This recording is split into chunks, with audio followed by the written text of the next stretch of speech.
Aku ingin membaca cerita yang berjudul Teror Jalan Pintas. Waktu udah hampir jam 5 sore ketika aku selesai menyiapkan berkas-berkas untuk presentasi besok pagi. Aku bergegas menyambar tas kerja, kemudian pergi meninggalkan ruangan. Kantor udah cukup sepi, hanya tinggal 1-2 orang yang masih menyelesaikan tugas.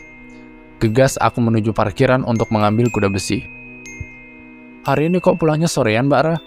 tanya Pak Kosim, satpam di tempatku bekerja. "Iya, Pak.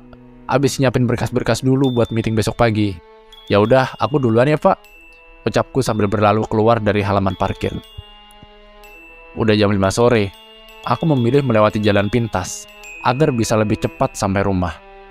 Kalau hari-hari biasanya, aku lebih memilih jalan memutar sambil mencari makanan untuk dibawa pulang. Tapi hari ini, sepertinya nggak keburu. Takut kemalaman di jalan karena nggak ada rekan kerja yang rumahnya searah denganku. Kulajukan motor dengan kecepatan sedang. Jalanan ini lumayan sepi di jam-jam seperti sekarang, karena jalur ini harus melewati hutan sepanjang 3 km. Meskipun hutan ini udah diubah menjadi lahan pertanian oleh pihak perhutani dan digarap oleh warga sekitar, namun tetap aja berkesan sepi. Srit! Kutarik rem dengan tiba-tiba saat melewati sebuah jembatan. Roda depan motorku seperti menggila sesuatu. Aku berhenti dan memeriksanya, tapi tak ada satupun di sana. Sekelebat bayangan seperti seekor kucing berlari menjauh. Karena jalanan mulai agak gelap, aku tidak bisa melihat dengan jelas. Di depan sana, udah memasuki kawasan hutan. Kembali kulajukan motor agak cepat, tapi baru berjalan sekitar 500 meter, mendadak cuaca berubah menjadi gelap. Awan hitam bergulung di depanku. Mana aku lupa bawa jas hujan lagi. Kupacu motor lebih cepat lagi, berharap hujan tak turun secepatnya. Namun, tak kusangka, baru saja melaju kira-kira setengah kilometer, hujan turun dengan derasnya, disertai angin kencang dan kilatan petir bersautan. Aku panik, kenapa tiba-tiba turun hujan sederas ini ketika aku sedang melewati hutan, dan gak ada satupun orang yang lewat di jalanan ini. Cuaca semakin gelap, aku kepayahan memacu motor melawan angin. Saat cahaya kilat menerangi, sekilas tampak ada pondok petani di depan sana. Kubelokkan motor ke arah pondok, karena nggak mungkin aku lanjutkan perjalanan dalam situasi seperti ini. Rupanya, ada 2 orang lain yang sedang berteduh di pohon ini. Syukurlah, setidaknya aku nggak sendirian. Menilik dari postur tubuhnya, 2 orang ini laki-laki dan perempuan, mungkin juga sepasang suami istri. Keduanya mengenakan jas hujan, kepala keduanya ditutup hingga aku nggak bisa melihat wajahnya dengan jelas. Aku hanya mengangguk pada mereka, dengan tubuhku yang menggigil kedinginan. Pakaian dan juga tasku pun basah semua. Cuaca semakin bertambah gelap, sedangkan hujan juga tak reda. Nggak ada suara di antara kami bertiga.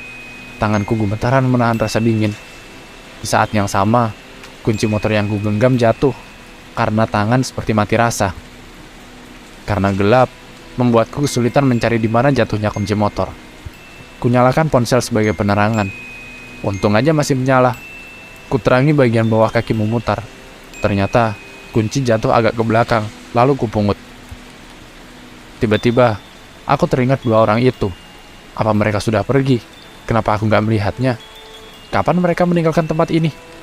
Kalau belum pergi, pasti terlihat kaki mereka saat aku menunduk. Aku kembali berdiri dan menoleh ke belakang. Jantungku hampir aja lepas dibuatnya. Kedua orang itu nggak ada lagi. Namun, ada 2 pasang makhluk menyeramkan dengan mata berwarna merah menyala, bertengger di atas kayu penyangga tiang pondok. Spontan aku menjerit sambil menutup mata dengan kedua tangan, berharap itu hanya halusinasi semata. Tapi tidak. Saat kubuka mata, 2 makhluk yang menyerupai kucing besar itu mengerang, seolah ingin menerkamku. Aku menjerit sekuat tenaga dan lari menuju motor. Mungkin karena tubuh dan kakiku gemetar, aku kehilangan keseimbangan saat memutar balik motorku dan ambruk begitu saja. 2 makhluk itu semakin mendekat. Aku terpaksa berlari meninggalkan motor yang jatuh teronggok di depan pondok, menerobos derasnya hujan. Alas kakiku pun terpaksa kulepas agar bisa berlari lebih cepat. Jalanan tanah yang licin dengan kerikil-kerikil yang bermunculan karena digerus air hujan tidak lagi kuhiraukan. Aku berlari ke arah jalan raya, berharap ada orang atau kendaraan lain yang lewat. Dinginnya air hujan bercampur rasa takut membuatku menggigil hebat, hingga aku gak bisa berlari dengan cepat. Kedua makhluk menyeramkan itu masih terus meraung-raung di belakangku. Dengan bibir yang bergetar hebat, ku coba membaca doa apapun yang kuingat. Lalu tiba-tiba, kilatan petir kembali menyambar sebuah pohon besar tepat di depanku. Aku jatuh terduduk dan lemas. Saat aku kembali bangkit, tiba-tiba aku melihat banyak sekali makhluk menyerupai kucing itu, menyeringai, menghadang jalanku. Kaki ini tak mampu lagi melangkah, hanya pasrah dengan merapal doa apapun yang aku bisa. Karena tak mungkin lagi untuk berlari dari kepungan makhluk-makhluk buas itu, dengan kondisi tubuh yang seperti membeku. Hatiku merasa sedikit lega ketika ada sebuah mobil truk yang datang dari arah depan. Kulambaikan tangan berharap pengemudinya mau berhenti dan menolongku. Tapi, sungguh di luar harapanku. Mobil itu justru melaju dengan kecepatan tinggi dan menyambar tubuhku. Allahu Akbar. Hanya itu yang mampu kuucap sebelum akhirnya gelap menyelimutiku. Semerbak aroma minyak kayu putih yang kuhirup ketika kesadaranku mulai kembali. Ku dengar suara orang yang tengah berbincang. Aku di mana? Apa aku udah mati? Ku coba mengusap kedua kelopak mata ini agar bisa melihat lebih jelas. Kuraba tubuhku. Aku masih mengenakan pakaian kerjaku, tapi dalam keadaan kering. Bukannya tadi aku basah kuyup kehujanan. Aku masih gak paham apa yang baru saja terjadi. Kamu udah sadar, Nak? Kulihat seorang wanita sepuh mendekat dan duduk di sampingku, tersenyum dan membantuku untuk bangun. Saya di mana? Dan nenek ini siapa? Apakah saya udah mati? Tanyaku bingung. Ku coba mencubit lenganku sendiri, dan ternyata masih terasa sakit. Berarti aku masih hidup. Minumlah dulu. Wanita itu mengulurkan segelas air putih untukku. Ku teguh hingga habis tak bersisa. Ada beberapa orang laki-laki yang sedang berbincang di luar ruangan. Seorang laki-laki yang kukira suami dari nenek itu mendekat dan bertanya kepadaku. Kenapa saya bisa berada di sini, Nek? Kek? Tanyaku bingung. Tadi kamu ditemukan Pak Jono yang sedang pulang mencari kayu bakar. Sedang tergeletak di pinggir jalan dalam hutan sana. Kemudian membawamu ke sini. Apa yang sebenarnya kamu alami, Nak? Aku pun menceritakan semua yang terjadi. Tapi yang membuatku lebih bingung adalah kakek itu mengatakan kalau sehari ini tidak ada hujan turun di wilayah ini. Orang tua itu mengangguk-angguk mendengar penuturanku, seperti tahu penyebab peristiwa yang aku alami. Apa kamu mengalami sesuatu ketika memasuki jembatan di depan sana tadi? Tanya kakek itu lagi, seolah bisa menerka apa yang terjadi padaku.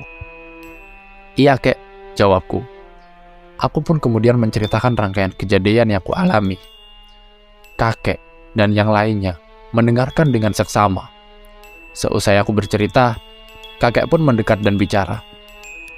Jika lain kali kamu melewati jalan itu, sebaiknya sebelum jembatan, ucaplah salam terlebih dahulu, atau sekedar membunyikan bel atau klakson. Karena banyak sekali makhluk tak kasat mata yang berkeliaran di tempat itu, apalagi di waktu menjelang maghrib. Aku kembali merinding mendengar penuturan kakek itu. Aku gak pernah kepikiran akan hal itu sebelumnya. Iya, Kek.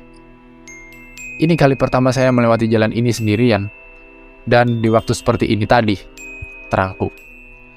Tapi syukurlah, mereka hanya mengingatkanmu, tidak sampai menyakiti atau mengambil rohmu untuk ikut bersama mereka. Setelah ini, sebaiknya kamu rajin melakukan ruqyah untuk diri kamu sendiri, agar mereka gak berani mendekat padamu. Aku mengucap syukur berkali-kali mendengar penuturan kakek. Tak terasa, air mata sudah mengalir dari sudut mataku. Aku memeluk tubuh nenek yang sedari tadi duduk di sebelahku. Terima kasih, Kek, Nek, udah menyelamatkan nyawa saya. Kalau boleh, saya ingin bertemu dengan Pak Jono untuk mengucapkan terima kasih kepada beliau. Pintaku sambil terisak. Allah masih melindungimu, Nak. Kami hanyalah perantara. Sebaiknya malam ini kamu menginap saja dulu di sini. Hari sudah larut. Besok pagi baru menemui Pak Jono. Sekarang hubungi keluargamu agar mereka gak ngerasa cemas. Aku pun menurut dengan apa yang disarankan oleh kakek. Saat kubuka ponsel, aku terkejut bukan kepalang melihat gambar yang ada di layar tersebut. Penampakan makhluk sangat menyeramkan yang tadi mengejar-ngejarku. Spontan, ponsel terjatuh dari genggaman.